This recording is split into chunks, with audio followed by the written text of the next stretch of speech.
Aku merasa bosan di rumah, jadi memutuskan ikut suami pergi melaut. Keesokan harinya setelah naik kapal, terjadi kecelakaan dan aku terpaksa bersembunyi di dalam ruang aman.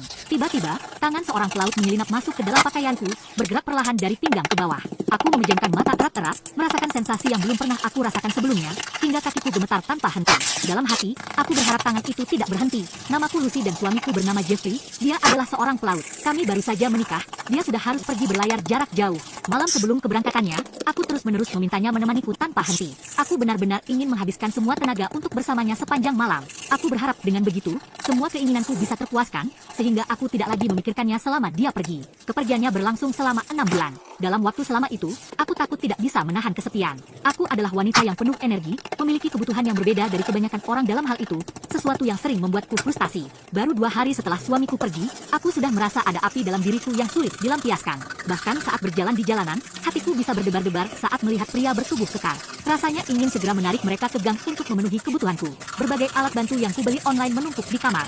Semuanya sudah kucoba satu persatu, tapi meskipun begitu, aku tetap setia pada suamiku dan tidak pernah melangkah terlalu jauh. Ketika aku benar-benar tidak tahan, aku pun menelepon suamiku. Aku mengungkapkan betapa aku merindukannya, bahkan memintanya untuk pulang lebih awal karena aku merasa sangat kesulitan tanpa dia. Jeffrey dengan lembut memintaku untuk bersabar. Dia bahkan memberiku izin jika benar-benar tidak menahan diri.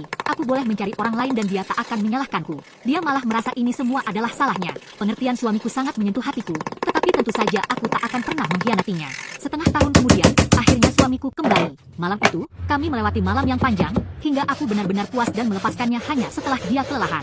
Sayang, aku juga mau jadi pelaut, ujarku padanya. Aku memutuskan ini karena aku tahu betapa beratnya menjalani setengah tahun tanpa dirinya. Aku juga tidak yakin apakah aku bisa menjaga kesepianku jika dia harus pergi lagi.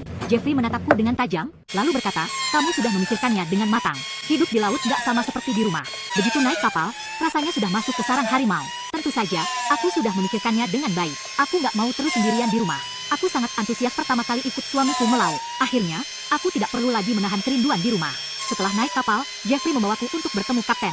Kapten tersenyum melihatku dan berkata, Jeffrey, kamu harus menjaga dia baik-baik. Pertama kali ada wanita secantik ini di kapal kita. Hati-hati dengan pelaut di sini, mereka belum pernah bertemu wanita seperti ini. Ketika melihat para pelaut lain, tatapan mereka penuh gairah. Seperti yang dikatakan kapten, mereka terlihat seperti ingin segera menyeretku ke dalam kabin. Tubuh kekar mereka benar-benar menggoda, membuat pandanganku kabur.